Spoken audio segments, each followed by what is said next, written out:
Add memory that users can control. Scope it per user. Decay it over time and support forgetting. You have a bot that either forgets everything or remembers too much and confuses people. You want memory that is private per user, that fades when it is old, and that you can tune to forget aggressively or gently. By the end of this video, you will understand a tiny, practical memory pattern in Python that you can drop into chat systems, personalization layers, or pipelines to keep context useful and compact. I'm Professor Pi, teaching AI engineering and LLM systems from basics to advanced with simple, concepts-first Python that helps you solve bigger real-world problems. Real systems face two memory problems. One is leakage across users. The other is unbounded context growth that slows prompts and pollutes answers. Scoped, decayed, forgettable memory solves both by isolating user data and removing entries that no longer matter. Success looks like smaller prompts, faster responses, and more relevant context for each user. Intuitively, think of memory as sticky notes per user. Each note gets a time on it.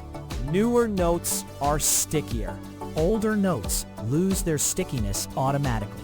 You can read, add, rank by stickiness, delete weak notes, and persist survivors. Strength is simplicity and low compute. Weakness is you trade permanent recall for manageable context. We will build 5 small steps. First, a scoped store per user. Then timestamps and a decay score. Then, a selector that picks the freshest important item. Next, a forget pass that prunes weak items. Finally, we persist what remains to SQLite for durability. These pieces map directly to production needs and stay easy to tune. Now, we create the basic scoped store.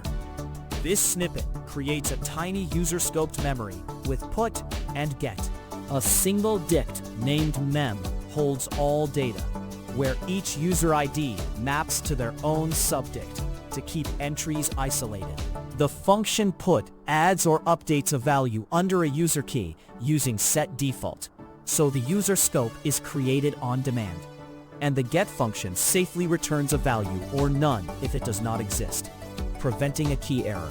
In the toy flow, we store a small preference for user U1 and then read it back to verify isolation. The printed value confirms scoped retrieval works and avoids cross-user bleed, which is the foundational building block for any user-aware memory. Next, we add time and a decay rule. This snippet adds timestamps and a decay scoring function. A nested map, MMU1M, holds keyed items with text, a timestamp TS taken from time, and a weight W. The function score computes an exponentially decayed value using a 60-second half-life, so newer items weigh more, and older items fall off. We insert one item and score it at its own timestamp, which yields a score of 1.0 as the baseline normalized value. If you increase the half-life, you slow decay and keep memory influential longer. If you decrease the half-life, you forget faster and can limit what goes into downstream prompts, which indirectly reduces latency and prompt size. The printed score shows the normalized starting value.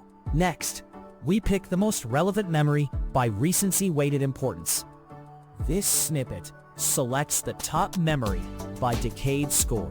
We pin now to a fixed value for deterministic behavior. Then set K1 to be relatively recent and add K2 as much older. The call to max with a key function applies score to each item, ranking by time-weighted importance, so the newer entry wins under the same weight. This approach surfaces fresh but still meaningful context for prompts and reduces over-remembering of stale details. In practice, you will see the max call return the key for the memory that currently dominates, which helps you include only the most relevant short context when composing a prompt. Then we remove items that have decayed below a useful threshold. This snippet deletes memories that fall below a decay threshold. We compute a list of keys whose score at now is under THR. Then remove them in a tight loop to avoid mutating the dict while iterating. That pattern is safe and deterministic. The threshold acts as a memory budget knob. Raise the threshold to forget more aggressively and cut context size, or lower the threshold to retain more history at the cost of potential topic drift. This forget pass is cheap to run periodically and keeps your prompts lean and focused on what still matters. The printed count confirms how many scoped memories survived the forget pass and gives immediate feedback on your budget choice. Finally, we persist what remains, so restarts do not lose everything. This snippet persists the surviving memory to SQLite 3 for durability. We connect to an in-memory database, create a minimal mem table, and map the in-memory structures to rows ready to insert. The sorted call ensures a stable, deterministic order when inserting keys, so commits are repeatable. The execute many method writes all items in one round trip, which is efficient for small batches. And the final select query confirms how many entries were saved. If you later swap the in-memory marker for a file path, you get on-disk retention with the same calls. The printed row count verifies the durable footprint of your scoped, decayed store. Mapping this toy flow to a chat system is straightforward. Keep per-user stores in a cache or small key value layer. Run the forget pass on a schedule or trigger it on session close. Persist survivors to SQLite or another durable store so you can rebuild state after a crash. Recap in 3 quick points. It is a small dict-based store scoped to each user with timestamps and an exponential decay score. Use it when you need low-cost personalization, bounded context, and fresher prompt context. Caveat: this trades permanent recall for a lean runtime context and needs tuning to fit your conversational cadence. Next step, tune the decay half-life and the forget threshold together to match how fast your application topics change. And measure prompt size and relevance before and after. If short, practical AI engineering helps, subscribe and watch the AI engineering videos.